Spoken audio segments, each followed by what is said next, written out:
معاشرے کو، سماج کو اپنے کردار سے فتح کیا جاتا ہے، اپنے کردار سے مزاج کو بدلا جاتا ہے۔ یہ یاری اور دوستی میں، سارے رشتہ داروں میں یار دوست آگے کیسے پہنچ گئے بھائی؟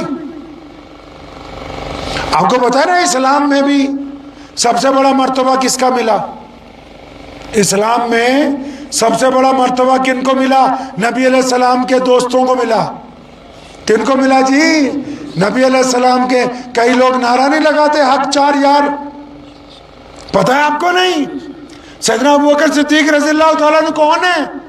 وہ محمد رسول اللہ کے دوست ہیں، پیارے نبی علیہ السلام کے بچپن کے دوست ہیں، جوانی کے دوست ہیں، غار کے دوست ہیں، ہجرت کے دوست ہیں، مدینہ کے دوست ہیں، بدر کے دوست ہیں، احد کے دوست ہیں، نبی علیہ السلام کے دوست ہیں، اور اب روزہ مبارک میں بھی پیارے نبی علیہ السلام کی خدمت کے اندر پڑے ہوئے ہیں۔ تو دیکھیں، اندازہ لگائیں کہ جب بندہ وفاداری کرتا ہے، جب بندہ اخلاق سے محبت کرتا ہے، جب کردار کرتا ہے، تو پھر اس کی لذت ہی کچھ اور ہوتی ہے۔ محبت کیا ہوتی ہے پتہ ہے آپ کو؟ جب ہم پہاڑوں میں آتے ہیں اکثر لوگ کہتے ہیں بہت مزہ آیا، بڑی محبت ہو گئی ہم کو۔ محبت جسم کے ملنے کا نام نہیں ہے۔ انگریزوں نے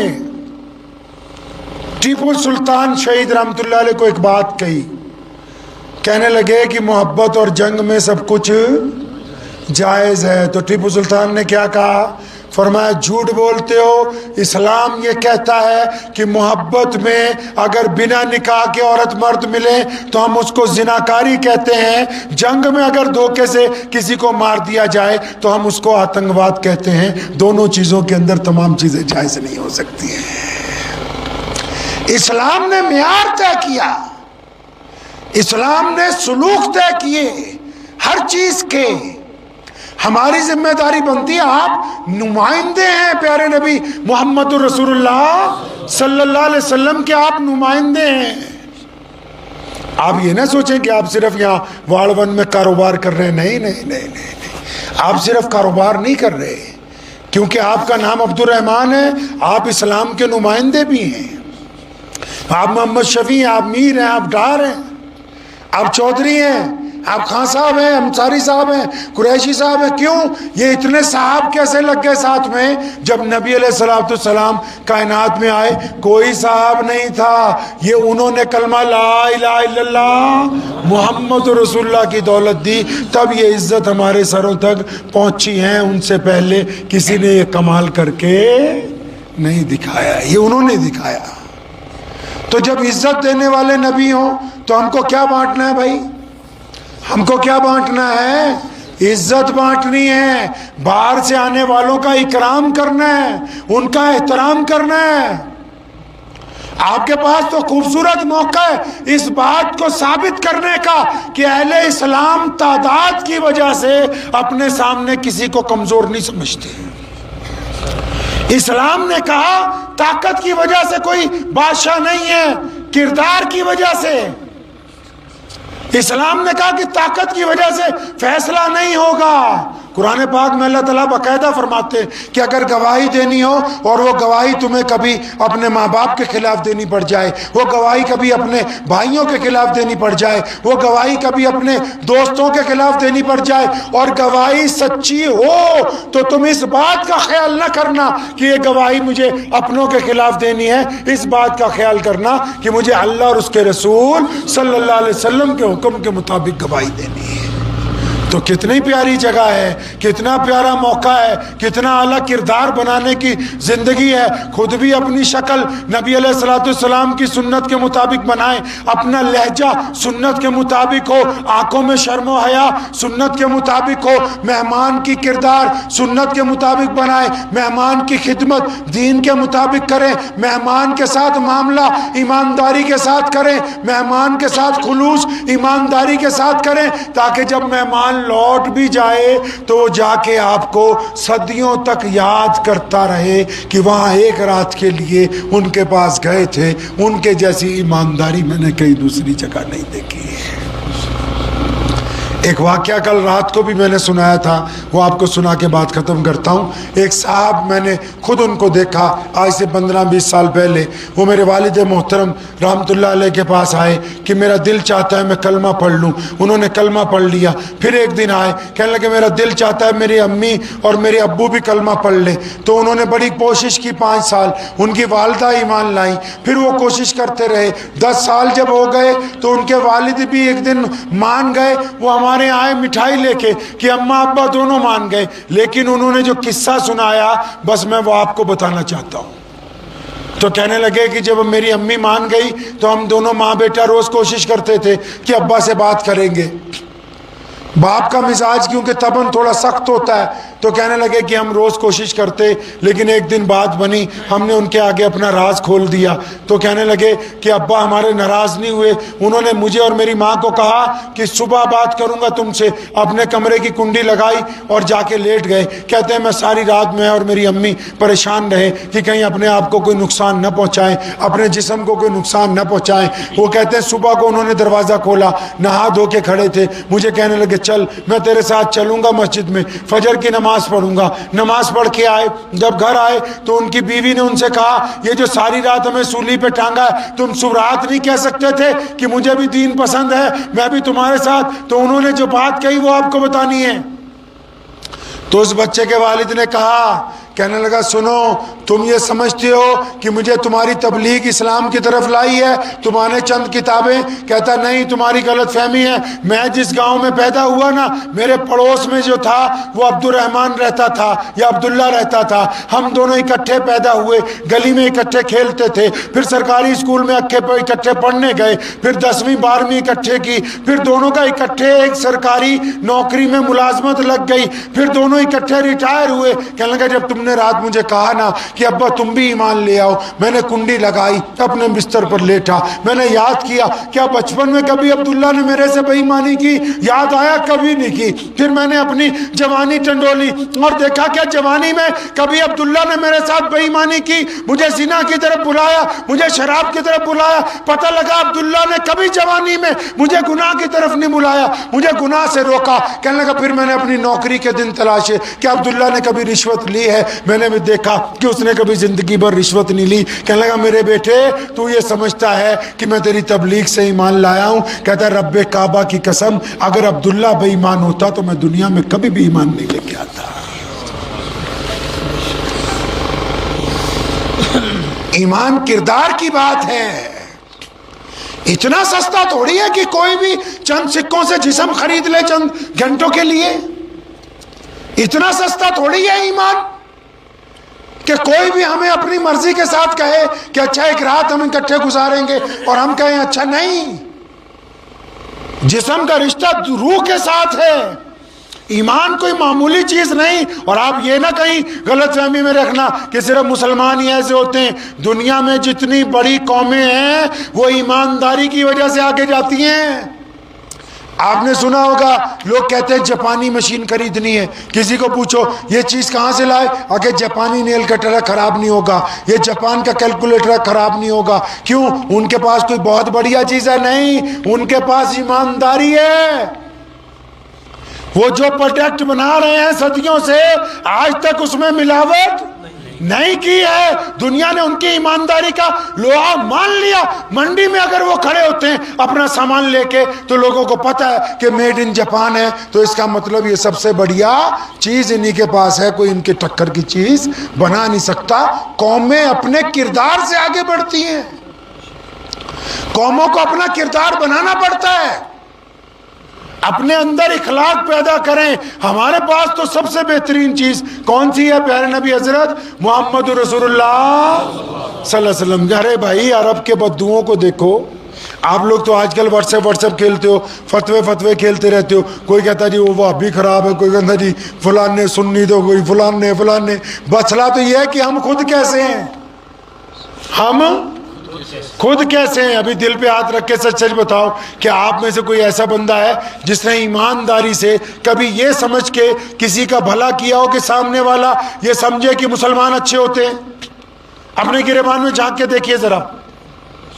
آپ نے کبھی دنیا میں کوئی کام کیسا ایسا کیا ہے کہ آپ کہہ سکے کہ ہماری وجہ سے کوئی اسلام کے خلاف نہیں بول سکتا, کوئی کہہ نہیں سکتا کہ اسلام بے ایمانوں کا مذہب؟ کچھ ایسا کیا آپ نے کبھی؟ او بھائی, ٹیکنالوجی اپنانا بری بات نہیں ہے. عربوں کو دیکھو, عرب کے بدوؤں کو دیکھو, وہ جتنی مرضی ٹیکنالوجی میں ہیں, کیا انہوں نے اپنا لباس بدل لیا؟ نہیں بدلا. کیا ان کا کبھی وضو کو ٹوٹتا ہے؟ نہیں. اگر راستے میں بھی جا رہے ہیں, وضو ختم ہو گیا تو پہلے گاڑی روک کے پھر تازہ وضو کریں گے کہ پتہ نہیں کہاں نماز کا وقت ہو جائے, کہاں نیت باندھنی پڑ جائے. ٹیکنالوجی کے باوجود بھی کھانا کہاں کھاتے ہیں؟ زمین پر دسترخوان لگا کے. ٹیکنالوجی اور دولت کا مطلب یہ نہیں ہے کہ ہم اپنی روایتوں کو بھول جائیں. دولت کا مطلب یہ نہیں ہوتا کہ ہم اپنی تہذیب, اپنا تمدن, اپنی وراثت کو بھول جائیں. ٹیکنالوجی اچھی چیز ہوتی ہے, اس کو اپنایا جانا چاہیے, انسانوں کی سہولتوں کے لیے ہے, لیکن کردار تو ٹیکنالوجی سے آگے کی بات ہے نا بھائی. کردار تو ٹیکنالوجی سے آگے. یہی کشمیر ہے, اسی کی زمین سے علامہ انور شاہ کشمیری محدث رحمت اللہ علیہ جیسی اولو العزم شخصیت پیدا ہوئی ہے. یہی وہ جگہ ہے جہاں حضرت بل صاحب رحمت اللہ علیہ جیسے اولو العزم بزرگ جو ہیں وہ آرام کر رہے ہیں. اسی سرزمین پہ لاکھوں اولیاء موجود ہیں. انہوں نے کیسے اسلام کی شمع روشن کی؟ کیا وہ کسی سے لڑنے آئے تھے؟ کیا انہوں نے کسی سے بحث کی ہے؟ نہیں. انہوں نے گرتے ہوئے کو اٹھایا ہے, انہوں نے روتے ہوئے کو ہنسایا, انہوں نے یتیموں کی پرورش کی, انہوں نے بیواؤں کی پردہ داری کی ہے. تب ہم تک محمد رسول اللہ صلی اللہ علیہ وسلم کا دین پہنچا ہے. کس طرح بزرگ جوڑتے ہیں لوگوں کو پتا ہے آپ کو؟ حضرت شاہ عبد القادر صاحب رائے پوری رحمت اللہ علیہ کا واقعہ رات میں سنا رہا تھا.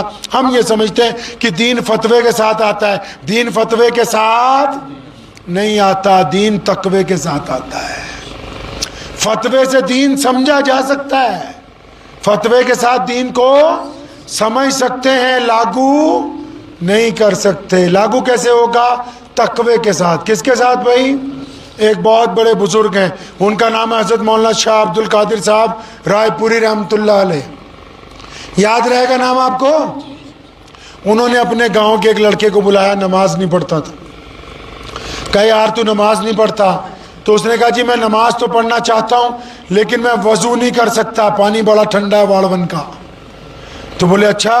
تو وہاں ہم جیسے 3-4 مولوی بیٹھے ہوئے تھے, وہ بیچ میں بول پڑے, بولے بنا وضو کے نماز نہیں ہوگی. تو اللہ والوں نے ان کو ٹوکا, کہنے لگا اس کو میں نے بلایا کہ تم نے؟ بولے حضرت تم نے بلایا. بولے مجھے بات تو کرنے دو پھر اس سے.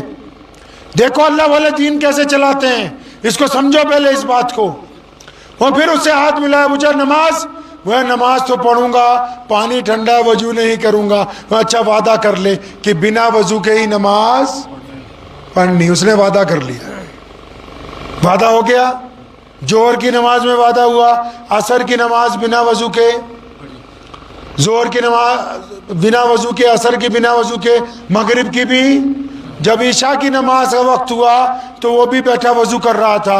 اب لوگوں نے پوچھا تو کہتا تھا کہ میں بغیر وضو کے پڑھوں گا. کہنے لگا یار جب اللہ کے بندوں نے مجھے نماز پڑھنے کے لیے لگا ہی دیا ہے, اب سوچتا ہوں جب پڑھنی ہے تو وضو کر کے ہی پڑھ لیا کروں. اب اگر اس کو بھگا دیتے, اس کی بے عزتی کرتے, اس کی 4 دوستوں میں نیلامی کرتے, تو وہ کبھی نماز پڑھتا نہیں پڑھتا. اس بات کو سمجھیں. آپ اپنی مسجد میں یا اس گراؤنڈ میں, اس معاشرے میں اگر کسی سے بات کرتے ہیں, آپ کو لگتا ہے کہ اس میں کوئی خرابی ہے یا وہ کوئی غلط کام کر رہا ہے, تو آپ کو اسلام یہ نہیں کہا کہ آپ اس کو 10 لوگوں میں ٹوکیں, اس کی بے عزتی کریں. اللہ نے منع کیا ہے. اس کام کے لیے مسجد بنائی, ممبر رکھا ہوا ہے, امام صاحب کو بولا دیکھتے رہو کون کون کیا غلط کام کر رہا ہے, جمعے والے دن بولنا, لیکن جب بولنا تو جو غلط کام کر رہے ہیں ان کا نام نہیں لینا تاکہ ان کی بے عزتی نہ ہو بلکہ ان کی اصلاح ہو جائے, وہ واپس اللہ کے دین کی طرف پلٹ آئے. کیونکہ جب کسی کو ہم چاہتے ہیں, جب ہم کسی سے محبت کرتے ہیں تو کبھی اس کو غصے سے سمجھاتے ہیں؟ خود بتاؤ نا, آپ کو اپنے بچوں سے محبت ہے, آپ بیوی سے محبت کرتے ہو, آپ دوستوں سے محبت کرتے ہو, اگر وہ کبھی غلطی بھی کرتے ہیں آپ تھوڑا سا ناراض بھی ہوتے ہو, بعد میں ان کی منت کرنے جاتے ہو کہ نہیں جاتے کہ یار میرا مطلب یہ نہیں تھا, میں تجھے یہ نہیں کہنا چاہتا تھا. تو دین کا بھی تو معاملہ ایسا ہی ہے. یہ جن لوگوں کو آپ چاہتے ہیں کہ یہ دین کے ساتھ جڑ جائیں, یہ واپس نمازی بن جائیں, یہ پرہیزگار بن جائیں, یہ گناہ چھوڑ دیں, یہ کاروبار ایمانداری سے کریں, تو ان کو بھی تو محبت سے اللہ کے دین سے جڑنا ہوگا. ہم عزت بانٹنے کے لیے آئے ہیں, بے عزتی کرنے, ارے بولیے, بے عزتی کرنے نہیں آئے. محمد رسول اللہ کا دین عزت بانٹنے کے لیے ہے. آپ کو تو اللہ نے موقع دیا, ان خوبصورت پہاڑوں اور دریاؤں کے ذریعے لوگ آ رہے ہیں پورے دیش سے, عزت بانٹو نا بھائی. کیوں نہیں بانٹتے عزت؟ کسی سے کبھی ناراض مت ہونا, مہمان کو کبھی گالی مت دینا. یاد رکھو, مہمان کا مذہب کوئی بھی ہو, مہمان کا مذہب کوئی بھی ہو, چاہے وہ ہمارا ہندو بھائی ہے, چاہے وہ سکھ بھائی ہے, چاہے وہ عیسائی ہے, جینی ہے, بودھی ہے, دلت ہے, جب وہ آپ کا مہمان بن کے آ گیا ہے, اگر اس کو کوئی بات کا علم نہیں ہے, اگر اس سے کوئی چھوٹی موٹی کوتاہی ہو رہی ہے, پڑھتے نہیں آپ حدیث میں, نبی علیہ السلام کے گھر میں ایک بندہ مہمان بنا یہودی, خوب کھانا بھی کھایا, بستر خراب کر کے چلا گیا. نبی علیہ السلام اپنے مہمان کا بستر بھی بذات خود صاف کرتے ہیں, لیکن مہمان سے تو ناراضگی کا اظہار نہیں کرتے ہیں. پڑھو تو صحیح, دین میں کیا نہیں ہے اسلام میں.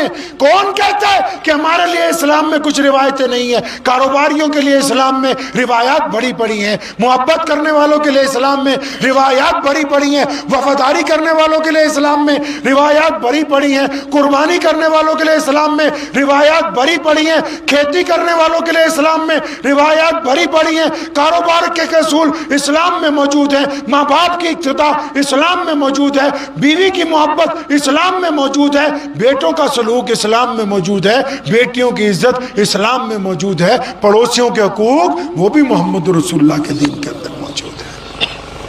تو کتنا پیارا موقع ہے, کشمیر کی وادیوں میں آپ کے پاس مہمان آ رہے ہیں, ان کی عزت کریں, مہمانوں سے محبت سے پیش آئیں, چاہے مہمان کا مذہب کوئی بھی ہے, کیونکہ آپ محمد رسول اللہ صلی اللہ علیہ وسلم کے دین کے ماننے والے ہیں. آپ کے اوپر یہ بات لازم ہے کہ آپ کے مزاج میں غصہ نہیں ہونا چاہیے, اور پھر آپ کے مزاج میں یہ بات بھی شامل ہے کہ آپ گناہ کے حصے دار نہ بنیں. آپ کے مزاج میں یہ بات بھی شامل ہے کہ آپ شرم و حیا کے پیکر بن کے رہیں. آپ کے مزاج میں یہ بات بھی شامل ہے کہ آپ آنے والے بہو بیٹیوں کی بھی اپنی بیٹیوں کی طرح عزت کرنے والے ہوں, ان کی طرف گندی نگاہ ڈالنے والے نہیں ہونے چاہیے.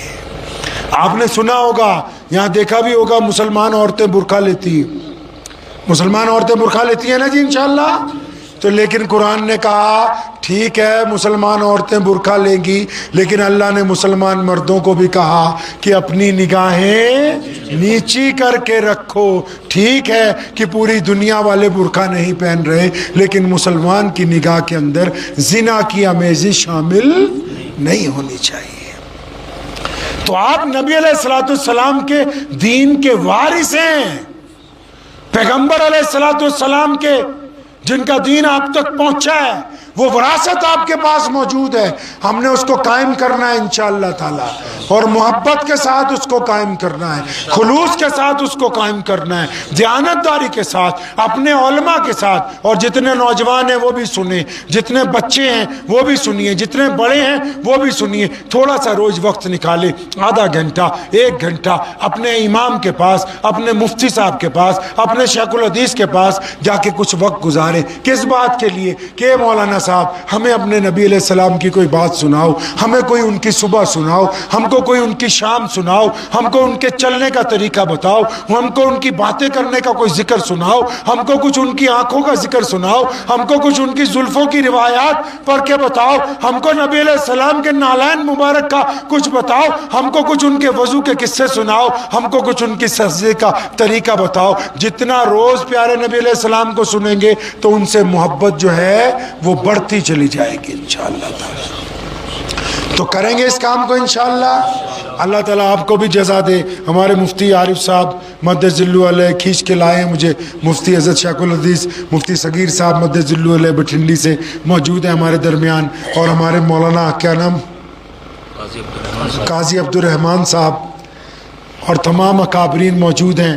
تو آنے کا کشمیر گھومنے کا کوئی ارادہ نہیں تھا, اور ویسے بھی بارشوں میں کون آتا ہے جی, لیکن مفتی صاحب کا ہر ہفتے کہ نہیں ایک دفعہ آنا ہے, کچھ دینی پروگرام ہونے, کچھ مدارس میں جانا ہے, کچھ اپنے لوگوں سے ملنا ہے. لیکن ایک بات یاد رکھو, میں اکثر یہاں کے عالموں کو بھی کہہ رہا ہوں, آپ کو بھی کہہ رہا ہوں, جو ہمارے پیارے نبی علیہ الصلوۃ والسلام ہے نا, کہیے صلی اللہ, زور سے ذرا صلی اللہ, صلی اللہ. ایک شاعر گزرے ہیں کنور مہندر پال سنگھ بیدی, کیا نام ہے ان کا؟ کنور مہندر پال سنگھ بیدی, یوٹیوب پہ ڈھونڈ لیجیے گا. انہوں نے کہا کہ ہو جائے عشق کسی سے کوئی چارہ تو نہیں, ہو جائے عشق کسی سے کوئی چارہ تو نہیں, صرف مسلم کا محمد پہ اجارہ تو نہیں. صلی اللہ. یہ جو نبی علیہ السلام ہے نا, یہ صرف ہمارے نبی نہیں ہیں, یہ پوری کائنات کے نبی ہیں. انہوں نے ہمیں سمجھایا ہے کہ کسی کا مذہب کوئی بھی ہو, رنگ کیسا بھی ہو, زبان کیسی بھی ہو, ہم پوری دنیا کی مدد کرنے کے لیے آئے ہیں. ہم پوری دنیا کے لوگوں کو, روتوں کو ہنسانے کے لیے. آج بھی دنیا میں جو سب سے بڑی چیریٹی ہے نا, یعنی جو بانٹنے کا سسٹم ہے, وہ پوری دنیا میں صرف بھارت کی, کشمیر کی بات نہیں کر رہا, پوری دنیا میں وہ کس کے پاس ہے؟ مسلمانوں کے پاس. لیکن آپ نے کسی یوٹیوب پہ ان کی فوٹو نہیں دیکھی ہوگی کہ آٹا دال دیتے ہوئے فوٹو آ رہی ہے, کمبل دیتے. کیوں؟ کیونکہ میرے نبی علیہ السلام نے کہا تھا کہ ایک ہاتھ سے دینا ہے تو دوسرے کو پتہ نہ چلے, کیونکہ ہم صرف بانٹنے ہی نہیں آئے, صرف سامان بانٹنے نہیں آئے, عزتیں بانٹنے آئے ہیں. کیا بانٹنے آئے ہیں جی؟ عزتیں بانٹنے آئے ہیں. اور عزت دار لوگ, ہمیشہ لوگ پوچھتے ہیں جی خاندانی کی پہچان کیا ہے اور بے خاندانی کی پہچان کیا ہے. چھوٹی سی پہچان آپ کو بتا دیتا ہوں. جو لوگ آسانی پیدا کرتے ہیں, سنو, اچھی گاڑی, اچھا گھر, اچھا مالک, اچھا پیسہ, اچھا عہدہ, اچھی پرسنالٹی, اچھا مقام, یہ خاندانی ہونے کی علامت نہیں ہے. جو بندہ انسانوں کے لیے آسانی پیدا کرتا ہے, جو طاقت میں ہونے کے باوجود معاف کر دیتا ہے, جو اپنے سے نیچے والے سے جھک کے ملتا ہے, وہی خاندانی ہے. جس میں یہ صفت نہیں ہے, اس کا مطلب اس کے پاس پیسہ ضرور ہے, وہ خاندانی نہیں ہے. کیونکہ جب ہم پہاڑ پہ چڑھتے ہیں نا, ٹریکنگ کرتے ہوئے جب پہاڑ پہ چڑھتے ہیں تو جھک کے چڑھتے ہیں. کیسے چڑھتے ہیں جی؟ جھک کے, دونوں بازو بھی آگے, کمر بھی جھکی ہوئی, سر بھی جھکا ہوا. کیوں جھکے ہوئے ہیں؟ کیونکہ اللہ ہمیں بلندی کی طرف لے جا رہے. جب چڑھتے ہیں تو جھک کے کیوں چڑھتے ہیں جی؟ کہاں جا رہے ہیں ہم؟ بلندی کی طرف. اور اگر دیکھو کوئی اکڑ کے آ رہا ہے, اس کا مطلب وہ پہاڑ سے واپس نیچے اتر رہا ہے. جو اکڑ کے آ رہا ہے پیٹھ پیچھے کر کے, گھٹنے اڑکا کے, اس کا مطلب وہ اوپر نہیں جا رہا. کدھر آ رہا ہے جی؟ نیچے. یہی زندگی کا راز ہے. جو جھکا ہوا ہے, جس کی کمر جھکی ہوئی ہے, جو لوگوں سے جھک کے مل رہا ہے, جو محبت سے مل رہا ہے, طاقت کے باوجود معاف کر رہا ہے, پیسے ہونے کے باوجود بانٹ رہا ہے, خود کھانے سے پہلے دوسروں کو پوچھ رہا ہے, اس کا مطلب اللہ نے اس کو عزت دار بنایا. اور جو اکڑا ہوا ہے, جس کے کپڑے بھی اکڑے ہوئے ہیں, جو اکڑ کے گاڑی میں بیٹھا ہوا ہے, جو سلام کا جواب نہیں دیتا, جو آنکھیں دیکھ کے منہ ادھر کر لیتا ہے, اس کا مطلب اس کی واپسی کا ٹائم ہے. اس کی عزتیں اس کے ہاتھ سے واپس جا رہی ہیں. اس کے مدت قلیل جو ہے بہت تھوڑی سی رہ گئی ہے. مجھے امید ہے کہ آپ کو یہ ویڈیو پسند آئی ہوگی. اگر پسند آئی ہو تو یہ آپ اپنے دوستوں کے ساتھ شیئر کریں اور اس چینل کو سبسکرائب ضرور کریں.